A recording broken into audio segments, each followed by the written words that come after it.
Welcome to smart जीकेमा तपाईँहरूलाई स्वागत छ। आज 2077 साल वैशाख महिनाको 20 गते शनिबार बिहान 5:30 बजेको भिडियोमा तपाईँहरूलाई अस्ति भर्खरै राष्ट्र तथ्याङ्क विभागले आर्थिक वर्ष 2076-77 को राष्ट्रिय लेखा तथ्याङ्क सार्वजनिक गरेको थियो। तपाईँहरूले विभिन्न फेसबुक माध्यम अथवा अन्य पिडिएफहरूबाट हेरिसक्नुभयो होला। त्यस अन्तर्गतकै केही तपाईँहरूमाझ केही वस्तुगत प्रश्नोत्तर जुन तपाईँहरूलाई काम लाग्न सक्छ भन्ने लिएर उपस्थित भएको छु। मेरो नाम हो मनोहर झा। तपाईँहरू सुन्दै हुनुहुन्छ स्मार्ट जीके, नेपालको पहिलो र नम्बर 1 अनलाइन इन्स्टिच्युट, जहाँ हाल विभिन्न लोकसेवा तयारी कक्षाहरू भइरहेका छन्, सञ्चालनमा रहेका छन्। तपाईँ लिन चाहनुहुन्छ भने हामीलाई सम्पर्क गर्न सक्नुहुन्छ। नम्बरहरू विभिन्न हाम्रो पेजहरूमा र तल स्क्रोल पनि भइरहेको छ। सबभन्दा पहिला तपाईँहरूलाई म राष्ट्रिय लेखा तथ्याङ्क बारेमा जानकारी गराउँछु। राष्ट्रिय तथ्याङ्क अर्थतन्त्रका विविध पक्षहरूलाई मापन गरी आर्थिक नीति निर्माण गर्न तथा आर्थिक विकासका गतिविधिहरूको अनुगमन तथा मूल्याङ्कन गर्नका लागि केन्द्रीय तथ्याङ्क विभागबाट नियमित रूपमा प्रकाशित गरिन्छ, नियमित रूपमा सार्वजनिक गरिन्छ। सार्वजनिकको क्रम हेर्नुहुन्छ भने नेपालमा सर्वप्रथम लेखा अनुमान भने विक्रम सम्वत 2017 सालदेखि सुरु भएको थियो र त्यसपछि 21 विक्रम सम्वत 2021-22 देखि अविच्छिन्न रूपमा हालसम्म प्रकाशन गरिँदै आएको छ। उक्त प्रकाशनको क्रममा यस वर्षको चाहिँ 2057-58 है 2057-58 अर्थात् 57 र 58 वर्ष सालको 2057-58 सालको मूल्यमा आधारित रहेको यो के हो त भन्दा यस वर्षको मूल्याङ्कन अनुगमन गरेर मूल्याङ्कन गरिएको हो। आधार वर्ष चाहिँ 2057-58 लिएको छ। त्यस अनुरूप अथवा यो अनुगमनको क्रममा भने यस वर्षको 2076 सालको 7 महिनाको र अन्य केही पुराना डाटाहरूलाई लिएर यो तथ्याङ्क राष्ट्रिय लेखा तथ्याङ्क 2076-77 केन्द्रीय तथ्याङ्क विभाग जुन चाहिँ राष्ट्रिय योजना आयोग अन्तर्गत पर्दछ, यो पनि सम्झिनु होला, राष्ट्रिय योजना आयोग अन्तर्गत पर्दछ। यो तथ्याङ्क विभागको वेबसाइटमा पनि अभाइलेबल छ, तपाईँ त्यहाँबाट पनि डाउनलोड गर्न सक्नुहुनेछ। फ्री अनलाइन इक्जाम दिन चाहनुहुन्छ भने हरेक दिन व्यवस्थित रूपले इक्जाम दिनका लागि smartgkonline.com भिजिट गर्नु होला। लागौँ वस्तुगत प्रश्नोत्तरतर्फ। नेपालमा राष्ट्रिय लेखा अनुमानको सुरुवात कुन वर्षदेखि भएको हो भन्दा विक्रम सम्वत 2017 सालदेखि। नेपालमा कुन आर्थिक वर्षदेखि राष्ट्रिय लेखा अनुमान अविच्छिन्न रूपमा तयार गरी प्रकाशन गरिँदै आएको छ भन्दा विक्रम सम्वत 2021 र 22 सालदेखि उक्त अविच्छिन्न रूपमा प्रकाशित गरिँदै आएको छ। त्यस्तै 3 नम्बरको प्रश्नले भन्दैछ राष्ट्रिय लेखा तथ्याङ्क तयार गर्दा निम्नमध्ये कुन कुन सूचकको प्रयोग गरिन्छ। यो त एमसीक्यू भर्सनको लागि प्रश्न बनाइएकोले तपाईँले हेर्न सक्नुहुन्छ।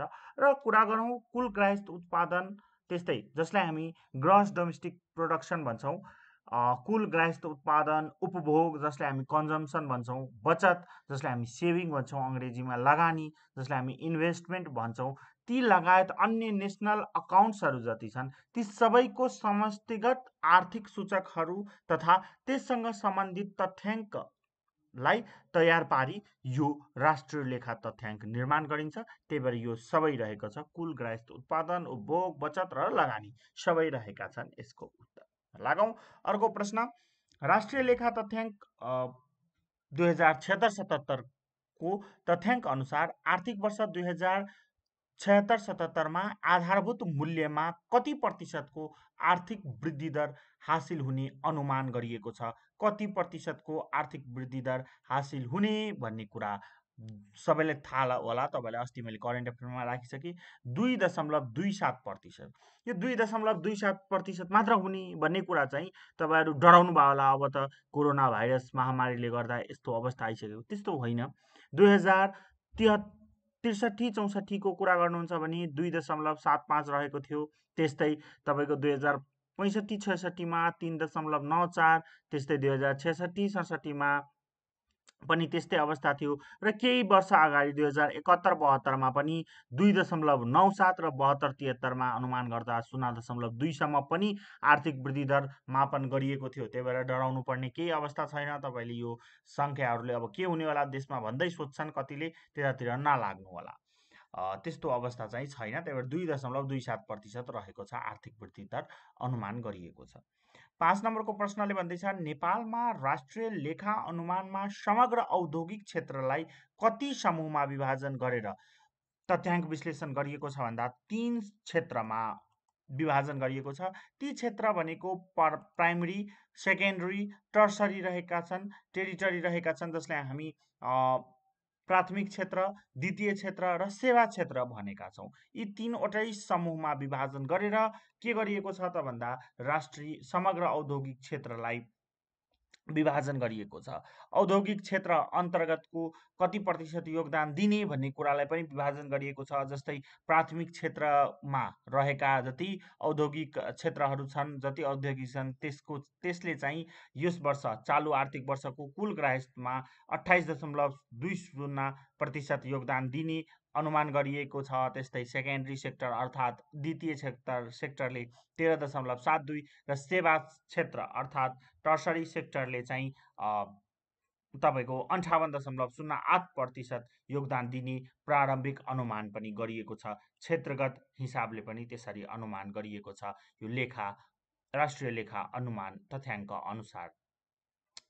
2076-77 को राष्ट्रिय लेखा तथ्याङ्क अनुसार चालु आर्थिक वर्षको कुल ग्राहक उत्पादनमा कृषि क्षेत्रको योगदान 27.65% हुने र गैर कृषि क्षेत्रको योगदान भने 72.35%। तपाईँले एउटा सम्झिनु भयो भने दुईटैको उत्तर दिन सक्नुहुन्छ। कृषिमा चाहिँ 27.65 भने गैर कृषिमा 72.35% अनुमान गरिएको छ कुल ग्राहक उत्पादनमा गैर कृषि क्षेत्रको योगदान।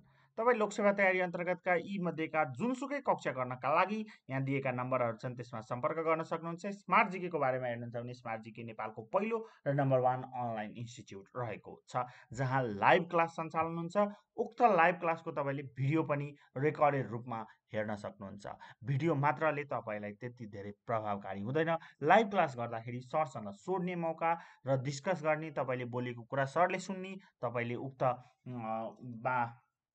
टिचरसँग आफूले नबुझेको कुरा अथवा अन्य कुनै प्रश्न छन् भने डाइरेक्ट रूपमा पनि सोध्न सक्नुहुनेछ। जाउँ अर्को प्रश्न। त्यस्तै कुल मूल्य अभिवृद्धिको कुरा गर्ने हो भने कुल मूल्य अभिवृद्धि भने 2.59% रहेको छ। के को भन्दा कृषि क्षेत्रको भने। त्यस्तै कुल मूल्य अभिवृद्धि भने कति प्रतिशत रहेको छ के भन्दा गैर कृषिमा भन्दा 2.27% रहने प्रारम्भिक अनुमान गरिएको छ। 10 नम्बरतिर जाउँ र यी सबै रहेका छन् चालु आर्थिक वर्षको जुन यो राष्ट्रिय लेखा तथ्याङ्क छ, त्यसमा चाहिँ कुल ग्राहक उत्पादनमा विभिन्न क्षेत्रले कति प्रतिशत योगदान रहने भन्ने प्रारम्भिक अनुमानको बारेमा छ। त्यो अनुमानको म तपाईँलाई प्रतिशत भन्ने छु। जस्तै तपाईँको मत्स्य पालन क्षेत्रमा भने 0.57%। त्यस्तै उत्पादनमा खानी तथा उत्खनन क्षेत्रले प्रारम्भिक अनुमान कति गरिएको छ भन्दा 0.55% गरिएको छ। त्यस्तै 2076-77 को राष्ट्रिय लेखा तथ्याङ्क अनुसार चालु आर्थिक वर्षको कुल ग्राहक उत्पादनमा उद्योग क्षेत्रले 5.09%। त्यस्तै उत्पादनमा विद्युत, ग्यास तथा पानी क्षेत्रले 1.41% योगदान गर्ने कुल ग्राहक उत्पादनमा। त्यस्तै कुल ग्राहक उत्पादनमा नै निर्माण क्षेत्रले यस वर्ष 7.23% योगदान गर्ने। त्यस्तै 13.89% योगदान भने थोक तथा खुद्रा व्यापारले गर्ने। त्यही भएर त्यसमा पनि ठुलो चासो रहेको हुन्छ जहिले पनि। त्यस्तै होटल तथा रेस्टुरेन्टको अवस्था नराम्रो यस वर्ष भएकोले कोरोना भाइरसको सङ्क्रमणले गर्दा 1.41% मात्र चालु आर्थिक वर्षमा कुल ग्राहक उत्पादनमा होटल तथा रेस्टुरेन्टको योगदान जम्माजम्मी 1.41% रहने अनुमान गरिएको छ। त्यस्तै उत्पादनमा यातायात, सञ्चार तथा भण्डारण क्षेत्रको भने 6.42%, त्यस्तै वित्तीय मध्यस्थता अर्थात् ब्याङ्किङ क्षेत्र, वित्तीय क्षेत्रले चाहिँ 6.62% योगदान गर्ने कुल ग्राहस्थ उत्पादनमा। त्यस्तै रियल एस्टेट, रेटिङ तथा व्यावसायिक क्षेत्रले 11.85%, त्यस्तै सार्वजनिक प्रशासन तथा रक्षा क्षेत्रले भने 3.17% र अन्त्यमा रहेको छ उत्पादनमा शिक्षा क्षेत्रले भने 7.67% योगदान गर्नेछ कुल ग्राहस्थ उत्पादनमा। तपाईँ अन्य केही जानकारी लिन चाहनुहुन्छ भने मेरो फेसबुक पेज मनोहर झा 4 लाइक गर्न सक्नुहुन्छ, त्यहाँबाट तपाईँले डाउनलोड गर्न सक्नुहुन्छ। हस् त आजको लागि भिडियो यहीँ समाप्त गर्दै भोलि तपाईँहरूसँग फेरि 5:30 बजे भेट्ने वाचा गर्दै आजलाई बिदा लिन चाहन्छु। हस् त, धन्यवाद।